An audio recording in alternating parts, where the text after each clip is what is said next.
I spoke before the Western Resources Corporation group in Grand Bahamas recently and met a most interesting gentleman. I met many interesting people there, and I found Buzz Arndt, the Vice President and Director of Marketing, particularly interesting. He recommended that I read a book with the ridiculous title, Cloud Hidden, Whereabouts Unknown by Alan Watts, which I promptly ordered and put in my briefcase for reading. It's a good book. I have since also obtained a copy of Alan Watts' autobiography, entitled In My Own Way. Alan Watts died in February 1974 after having lived a most interesting life and having written some 20 books. His books are considered the most penetrating and above all readable interpretations of Eastern religions. Although he did not restrict himself to writing about Eastern religions, he created the Zen boom in America and has been popular on college campuses from one end of the country to the other. If you haven't become acquainted with Watts' writings, I think you'll find them interesting and beneficial. I found his discussion of the Chinese Taoism of particular interest. Now, that's spelled Taoism and often mispronounced Taoism. Taoism. The Tao signifies the energy of the universe as a way, a current, a course, or flow which is at once intelligent and spontaneous, but not personal like a Western god. It would be absurd to worship or pray to the Tao because it's your own true self, the very energy and patterning of your bones, muscles, and nerves. Lao Tzu's first statement about it is that it cannot be defined, for the simple reason that you cannot make what is basically you and basically real an object of knowledge. You can't stand aside from it and examine it as something out there.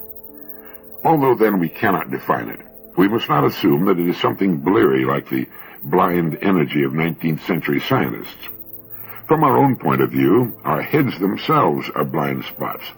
But were it otherwise, we should be looking only at neurons and dendrites and would never see mountains and trees. But of course, when neurons and dendrites are seen from the inside, they become mountains and trees. Yet although Tao cannot be examined and pinned down, it has a characteristic atmosphere which may be sensed in the lifestyles of various Far Eastern poets, artists, and sages, and which is indicated by the term Feng Liu in Chinese and Furyu in Japanese, which means something like flowing with or following with the wind. It's also translated as elegance, which is not quite right because in English an elegant person is refined and fussy and perpetrates an atmosphere of haughty disdain. Whereas the Chinese poet is sometimes amiably drunken, wandering aimlessly in the mountains and laughing at falling leaves. One gathers that this sort of person is no longer allowed in China. But he's typified by Putai, the fat, laughing tramp Buddha who carries a gnarled staff and a huge bag of interesting rubbish which he gives away to children. Frederick Spiegelberg, the philosopher and Orientalist, visited a Taoist hermit like Putai on an island near Hong Kong.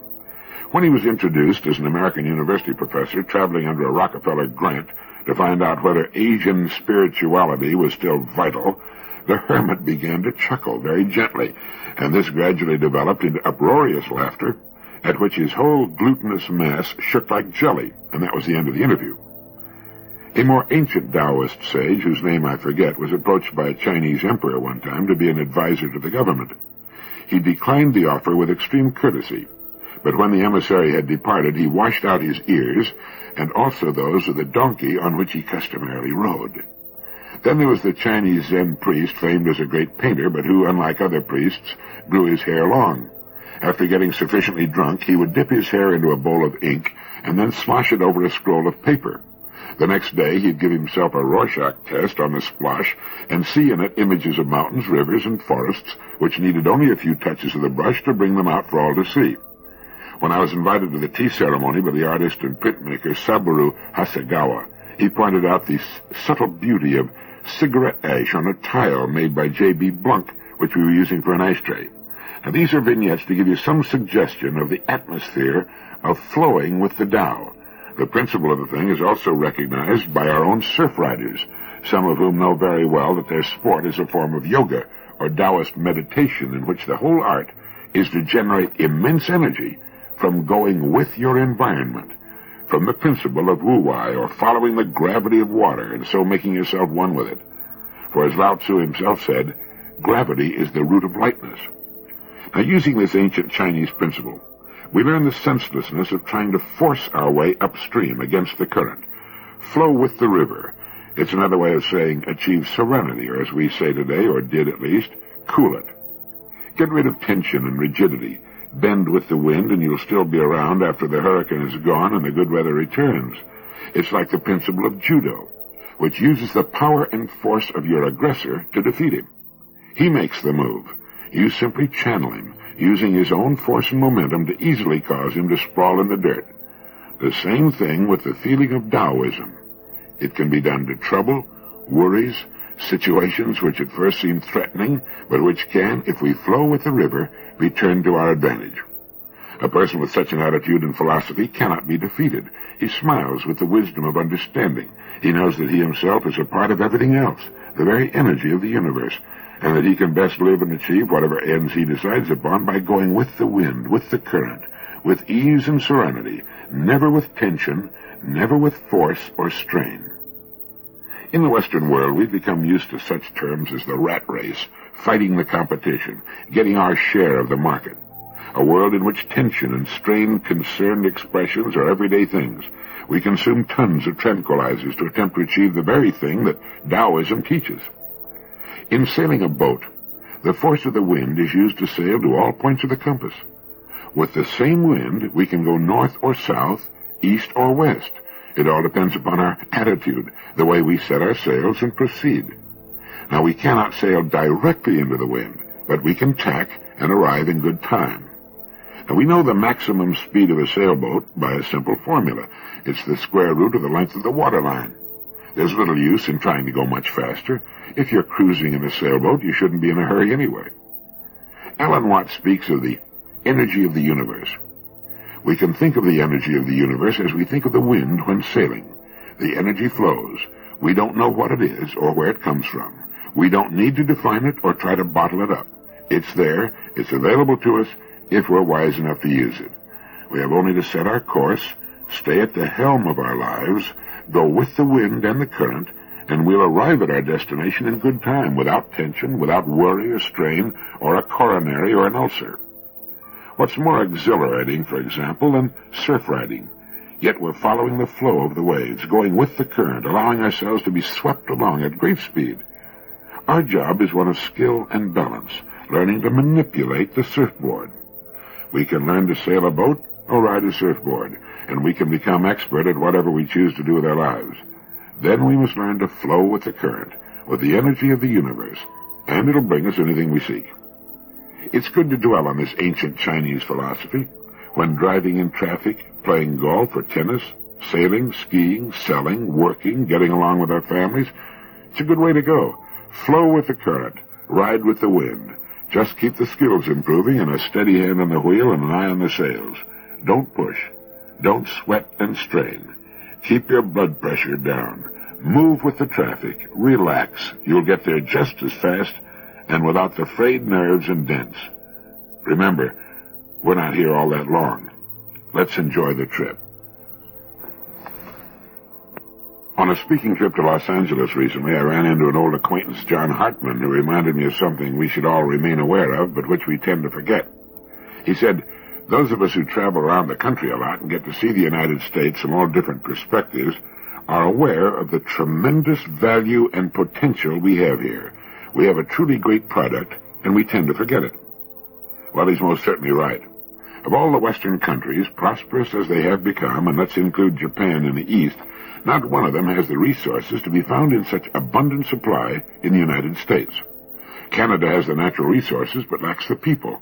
Japan has the people, but lacks the natural resources. And the countries of Europe, including the British Isles, are greatly dependent upon the rest of the world for their economic survival. We have the land mass, the size we need, a perfect climate for living and producing, enormous natural resources, and the people and the technological skills to do the rest. John was right. A trip around the country with one's eyes open is tremendously rewarding and impressive. It makes you realize that we're just getting started.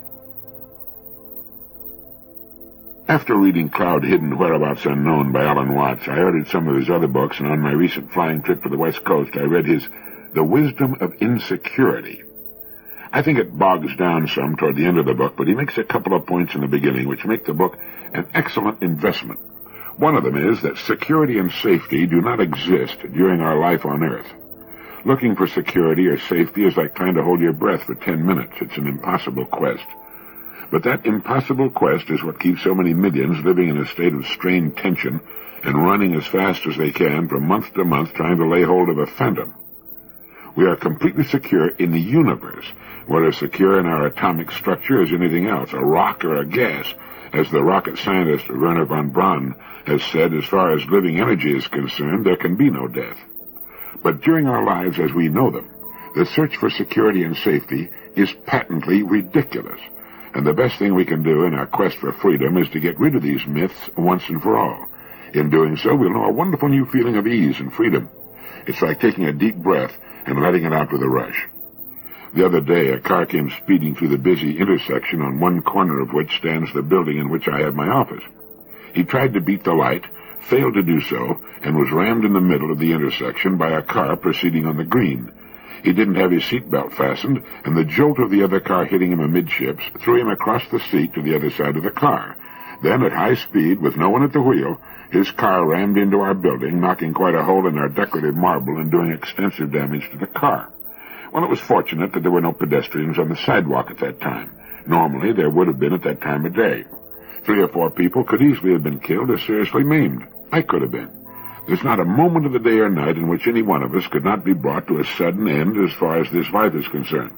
Therefore, there is no safety. Howard Hughes, hiding in his penthouse, could die of a heart attack or stroke at any time. This fact rules out security and safety. They do not exist on Earth, and the best thing we can do is forget about them and revel in the new freedom, the new release from phony bondage that being concerned about these ancient bugaboos brings about. In our society, the chances are good that any one of us will live a long and normal lifespan. It's the mark of intelligence to plan for such a life and to make every reasonable effort to succeed in the 3 major departments of our lives, in our family lives, in the way in which we spend our days, and to provide for sufficient income to meet our present and future needs.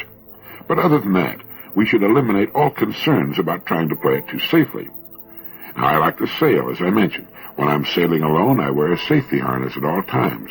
As I move about the boat adjusting the sails, I have my harness snapped to something on the boat so that should I fall or be knocked over the side, I won't find myself treading water and watching my boat sail over the horizon. That's simply good judgment. Accidents and injuries are 60% more likely to the person who doesn't use his automobile seatbelt. Using one is a sign of intelligent judgment, as is locking the doors of our homes when we turn in for the night. The man who ran the red light and rammed our building was a fool, and he's paying for his immaturity. And we've all made silly, unnecessary blunders, and we should avoid them whenever possible. To forget about security and safety does not imply the rejection of good judgment. What it does imply is a mature and realistic rejection of factors which, as they are pursued by most of us, simply do not exist. And we move toward freedom when we put them where they belong.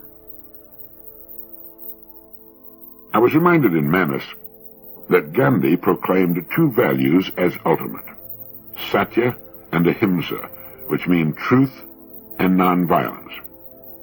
These could be invoked by every individual in every situation. Like the Stoics, he believed that the good man will not live in solitude as a hermit, for he's naturally sociable and active. Virtue is a disposition or capacity of the ruling principle of the soul, assured and unchanging, worthy of choice for its own intrinsic quality, virtue, and its exercise is a continuous activity, that is, never interrupted by lapses and omissions because it can never be lost.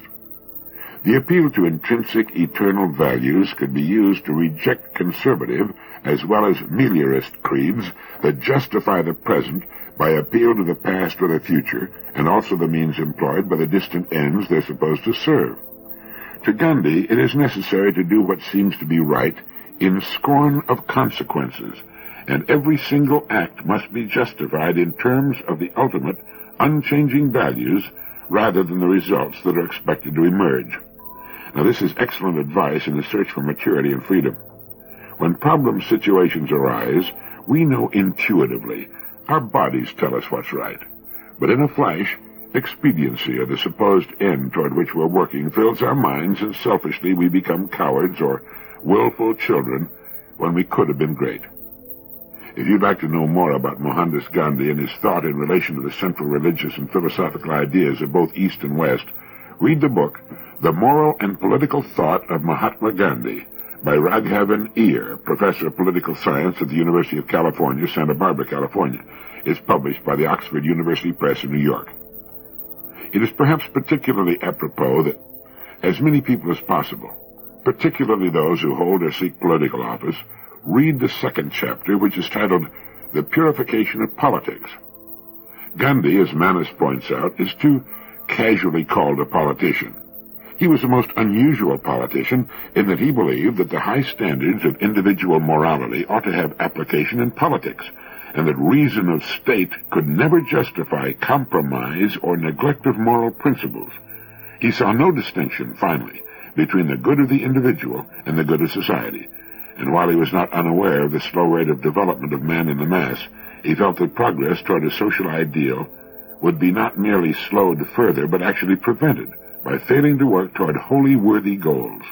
He thought of politics as a practical application of religion, and religion for him lay in religious values rather than in religious beliefs, with the fundamental ethics that he believed to be common with all religions, rather than the formal allegiance to received dogmas that become a barrier to religious experience.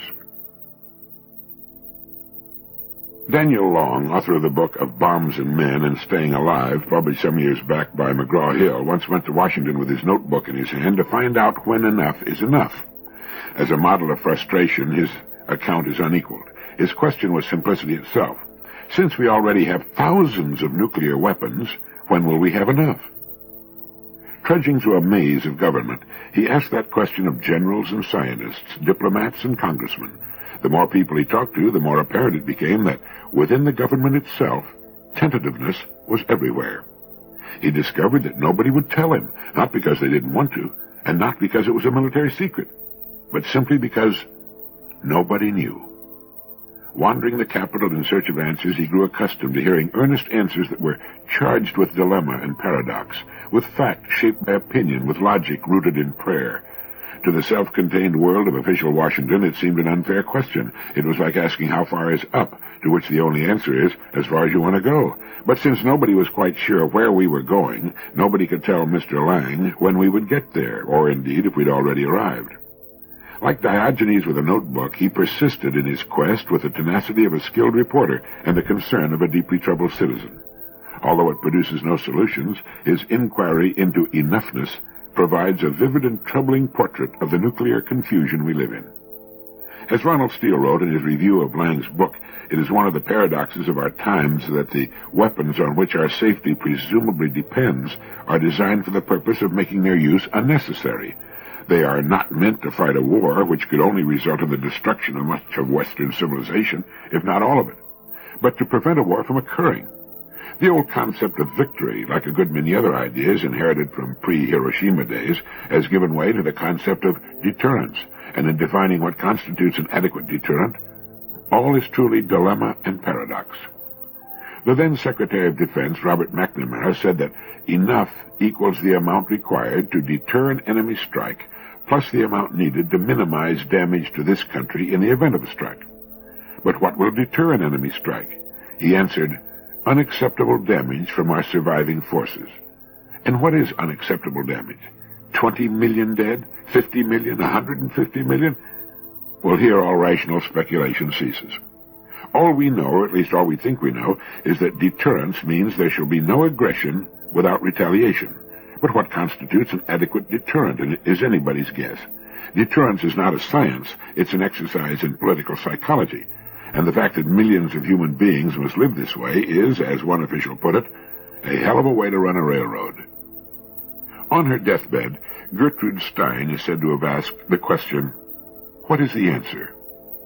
And a few moments later she answered herself by asking, what is the question? If you've ever had the urge to write, a book that will get you started and perhaps even keep you going is, well, wait a minute. I'll give you the title of the book in a moment. But first, did you ever hear of a man named Frederick Faust? He was probably the most prolific writer who ever lived. During his career as an author, Faust turned out an estimated 30 million words from his typewriter. Now, that's the equivalent of more than 500 average-sized novels. If you've ever done much pecking on a typewriter, you have an idea of what 30 million words are. To give a personal comparison, I've been writing my daily radio program now for more than 14 years, 260 programs a year for more than 14 years. But even so, they total only about 2.25 million words, or the equivalent of about 22 full-size books. But for all his prodigious production, how many people know who Frederick Faust was? A handful. A fairer question would elicit a far greater response. Have you ever heard of Max Brand, one of Faust's many nom de plumes? Under the name of Max Brand, Faust created at least 2 lasting folk heroes, Destry, as in Destry Rides Again, and Dr. Kildare, plus thousands of other characters. His output was almost unbelievable. During one 13-day period in 1920, he wrote 190,000 words, 3 complete books in 13 days. Now that's a complete book every 4.5 days. He once produced an 8,000-word story in 6.5 hours. When he was working in Hollywood, he used to turn out finished screenplays in a week or two that took most screenwriters several months to complete. In the beginning, this great torrent of Faust prose was poured almost exclusively into the pulp magazines, so-called for their cheap paper and cheap fiction.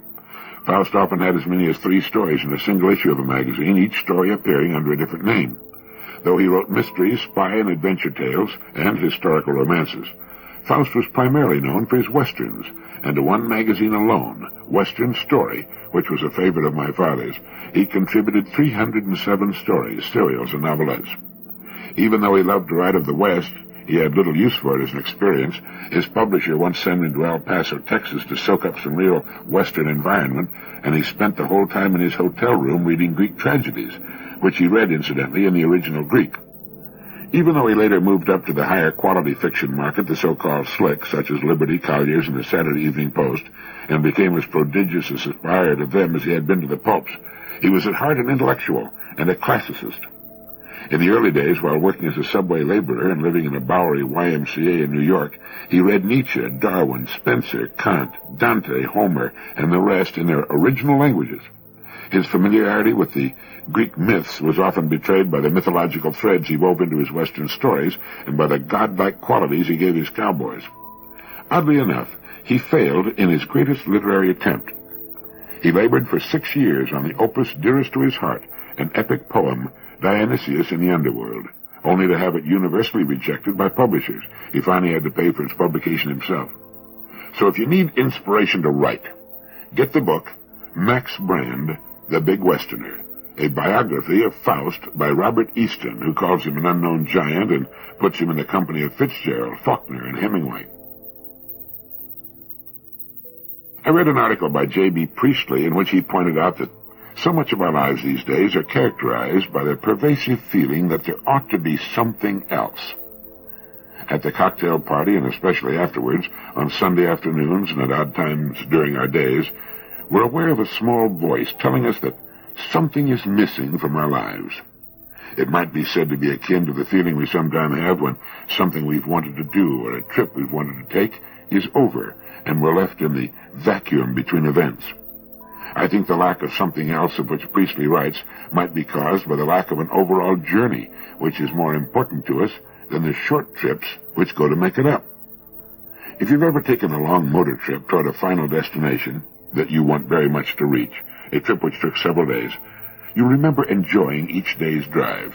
At the end of your driving day, you look forward to stopping for the night, a hot bath, a good dinner after a relaxing drink or two perhaps, then the comfort and satisfaction of a comfortable bed. At that time, all seems well with the world. It's been a good day's drive, but the final destination still lies ahead. There's another day's drive ahead tomorrow. It's the final destination which gives meaning to your days and your efforts, the long hours at the wheel in all sorts of weather and driving conditions. It wouldn't be at all the same if you just drove the same amount of time and distance aimlessly on highways around your home. It would be unbearably boring and frustrating, a terrible waste of time, effort, and fuel. I think the something else is the lack, in so many lives, of a major goal which gleams and beckons in the distance.